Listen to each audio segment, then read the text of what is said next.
Welcome to The Source, where we combine the headlines with in-depth conversations with the newsmakers themselves. I'm Pinky Webb. Today on the program, Transportation Secretary Art Tugade says sorry for the inconvenience and traffic jams brought by the implementation of the cashless tollway system.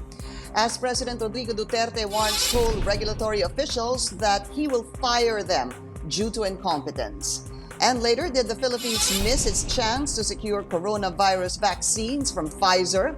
Senator Grace Poe joins us live.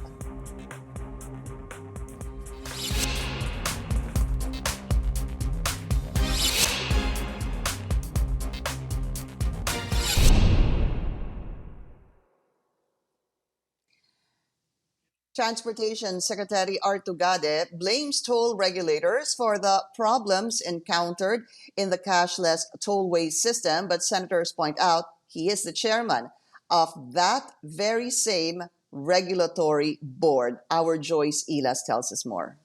Transportation Secretary Arthur Tugade apologizes for the heavy traffic on NLEX caused by the cashless tollway system. The transportation chief says he immediately ordered for stopgap measures to be carried out, such as extending the implementation date and making sure a cash toll gate is still available in the rightmost lane. And then he blamed the Toll Regulatory Board. He says the TRB failed in carrying out cashless transactions. Tugade says he has ordered the regulator to make sure toll watchers are deployed in toll plazas to provide real-time information. He adds he even reprimanded the TRB when he learned that it is only auditing the radio frequency identification or RFID system once every 2 years. Tugade says he has ordered a monthly systems audit. Senators, however, point out Tugade is TRB chairman. Senate Public Services Committee Chairperson Grace Poe says RFID problems have existed since 2018. And as TRB chairman, Poe says Tugade should have known this and done something about it. And yet Tugade still pushed for a full cashless system. While he may be the chairman, Tugade says the DOTR is only in charge of releasing policies. He says implementation is up to the TRB. But Senate Minority Leader Franklin Drilon refuses to accept Tugade's explanation. He says in a bureaucracy, an attached agency is still under the control and supervision of the mother unit, in this case, the Transportation Department. Metro Pacific Investment Corporation assures the public that the problems in the cashless tollway system have already been addressed and that traffic has significantly improved. Joyce Ilas, CNN Philippines. Let's go straight to the source of the story. We have Senate Committee Chair on Public Services, Senator Grace Poe. Senator Grace, welcome to the source. Maraming salamat po sa inyong oras. Hello, Pinky. Good morning, and to your viewers. Good to see you, Senator. First, let's start with this. The President already blaming the Toll Regulatory Board for the problems encountered due to this cashless system. Do you agree personally that the TRB is solely to blame for this? Certainly, the TRB is only part of the picture, but as what we heard in the hearing, and this is also the structure, the TRB is under the Department of Transportation. So there are several breakdowns in the line of responsibility here. And we know that Secretary Tugade admitted during the hearing, and we appreciate his candidness, that he also is responsible for this. But I think aside from Secretary Tugade and the chairman of the executive director of the TRB, Mr. Sales, we also have Yusek Reynoso, who's supposed to have bridged that gap between the daily operations of the TRB with the policy-making board of the the daily operations of the TRB and the policy-making board of the TRB, which is composed of the DOTR Secretary, the DPWH Secretary, Finance, and also NEDA. I guess the question, kasi here, Senator Grace, is should there have been what is called command responsibility, as mentioned during the Senate hearing yesterday, which you were chairing? The Secretary Tugade is indeed the chairman of the Toll Regulatory Board. Oh, absolutely. That's why he he also apologized for not being able to monitor properly what they were doing in the TRB at the daily operations, particularly in MLEX. Now, when we think about this, this has been going on not just this year after the cashless system was implemented. This has been going on since 2017. This is according to the mayors in Bulacan, especially, well, from Valenzuela, Mayor Rex. So this is not new to them. Therefore, Mr. Sales, as the executive director, should have from the beginning relayed to Secretary Tugade. I don't think he would be able to handle the bulk, given that their RFID system is not really running at optimum. There are a lot of glitches. So I Yeah. think it just compounded the problem that Secretary Tugade ordered through the Toll Regulatory Board uh, 100% cashless system. It was signed in August, and they were only given 3 months to transition without even other contingencies in place, like having at least a cashless booth or seeing to it that if there's a kilometer backup, Mm-mm. that they should let go of the other cars without having to go through the RFID system. So there are a lot of contingencies that were not, or protocols that were not followed. Which exactly, Senator, where I wanted to go. The department order from the DOTR was issued in August, and then initially, this cashless system was to be in full implementation in November. So that's 3 months. I know you were discussing this yesterday. And then from November, it was moved to December, and then January, and then now indefinite suspension. Okay.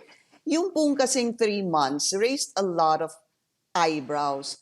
How can the people, even the tollways, be able to service millions of cars in the next 3 months to go cashless? Exactly.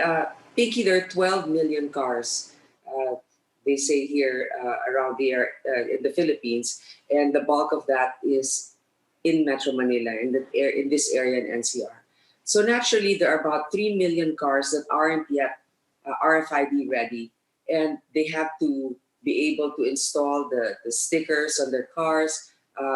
They're not used to this whole new system, even the operators themselves. And to begin with, the structure of the RFID system in the NLEX area is not really running properly. Since 2017, there have been many Yeah, glitches, and as Mayor Rex pointed out, they complained time and again, and their complaints have not been heeded. yeah. And then, unfortunately, Yusek Reynoso, who's supposed to be the liaison between the leadership of the DOTR and the TRB, is not didn't also relate to, apparently, to Secretary Tugade what was going on. But again, somebody asked Mhm. Secretary Tugade, don't you pass there too, as you mentioned? Didn't you notice this going on since 2017? Exactly.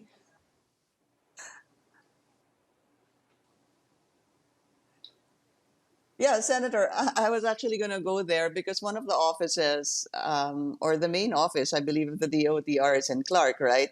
So I wanted to go there. I Correct. mean, I hardly pass NLEX because I pass mostly SLEX. And I guess what I'm trying to say is it had to take a Mayor Rex Gatchalian to suspend the business permit and to show how big of a hassle and traffic what was happening in NLEX, and then not to lay blame, but it's hard to say one is innocent, especially if a Secretary Tugade, for example, passes through NLEX to go to his office. Ibig sabihin, nakikita po yan ng lahat ng mga dumadaan sa NLEX at yung nanonood ng balita, nakikita din po yun.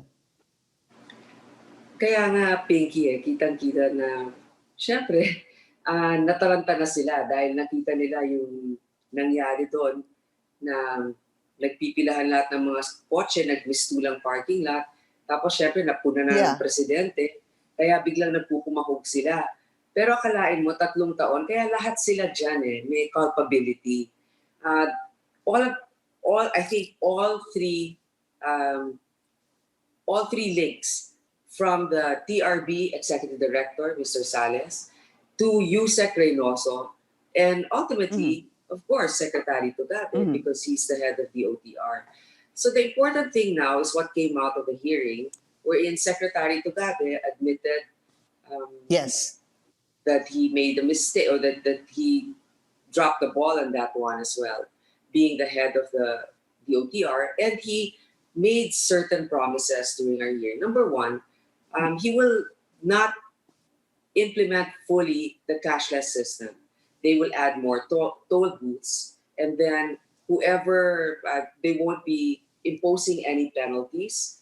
They won't also be imposing any arrests at the moment. So, meaning to say, it's almost like the status quo before the Department Order 12. So that's good to give the drivers and also the operators a chance to adjust. So we were asking, until when will this probation period be? Again, there was no specific date. And so we were saying, maybe before you lift the probation period, maybe you should already institute the interoperability of all the toll companies. So from SLEX to NLEX. But then even the representative of both NLEX and SLEX cannot say for sure when it will be in place, meaning when will it be interoperable. Conservatively, it will probably be mid next year. But the way it is, what the San Miguel Corporation representative said, I think it's Mr. Bonoan, he said that it will not be effective unless the stickers are working properly. And as we've seen in the NLEX, there's a problem reading the stickers on the car. It could either be their reader itself or the stickers that they're using.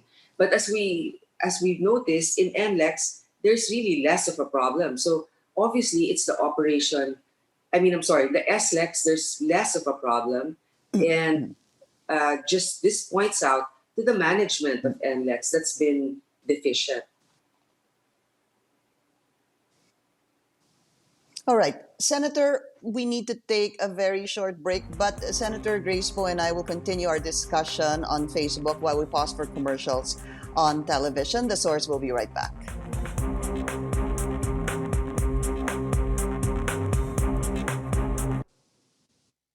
You're watching The Source on CNN Philippines. Our guest today, Senator Grace Poe.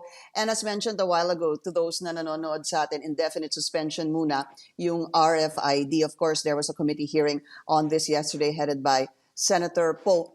I wanted to find out, Senator Grace, kayo ba, do you support what the President said na dapat siguro mag-resign na yung sa TRB, yung head ng TRB, si Sales?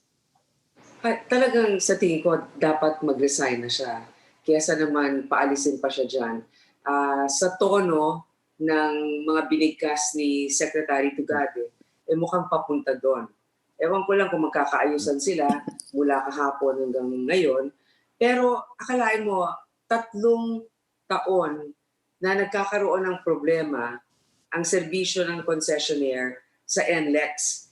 Ni isang penalty o ni isang warning na ipinakita sa secretary, wala siyang ginawa.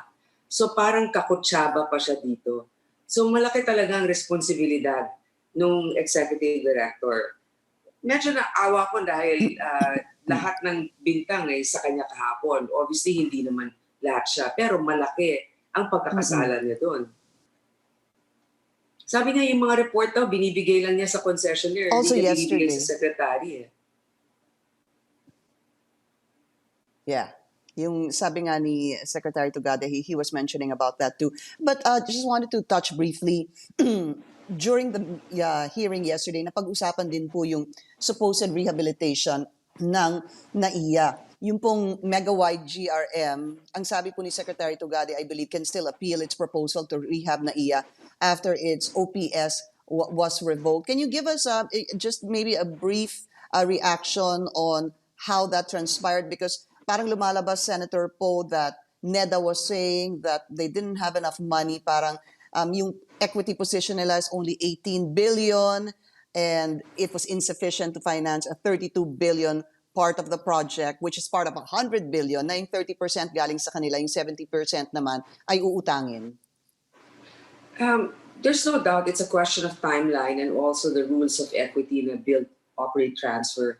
But so we wanted to clarify what went on. There's a different interpretation from Megawide. They were saying the equity should be in the computation of the equity should be a certain percentage of the first phase of the project, not the entire project cost, which is about 108 billion, meaning they need at least 32 billion. And Megawide only has a position of about 18 billion in equity. But they clarified that after the NEVA letter that was sent sometime, I think, November 19. By November 20, Megawide responded and said, our equity position, if you would like it to be for the entire project, we can include GMR because that's their partner. And that will definitely put them above the 32 billion equity requirement if NEDA is being stringent about it. But then again, the case is different because as we've seen in Dito, their project cost is 250 billion. And the equity of Dito is only 20 billion. But the government is allowing it. So it seems very selective, too stringent for one, and too elastic for another one. And I feel that the senators are just curious. I mean, obviously, if Megawide did not make the cut and they violated the terms of agreement for an original proponent status, then definitely disqualify them. But please explain to us, because from what we are seeing, it's not very clear. And besides, Pinky, there are a few companies that have proven track record when it comes to operating and building an airport. And they've proven themselves in Mactan, the world-class airport that they built, seamless operation, is exhibit A of what they can do. And if they're so bad, why did the government get them again for the rehabilitation and expansion of the terminal of Clark? So they have the capability. So we want to at least give them a chance. All right. Senator, we need to take another short break. The source will be right back.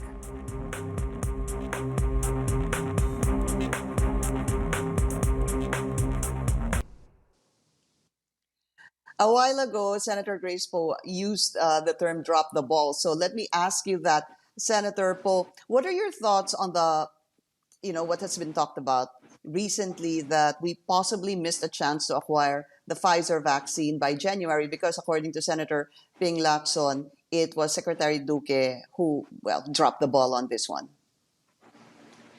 I think it's really tragic and to an extent criminal on their part for having missed the chance of acquiring 10 million vaccines.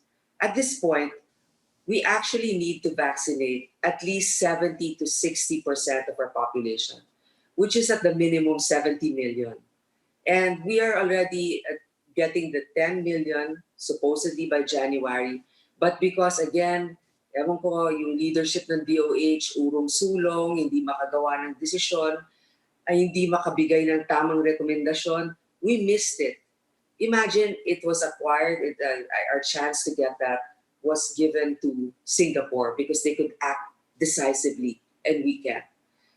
How many lives would be lost because of that lost opportunity of having the 10 million vaccines in January?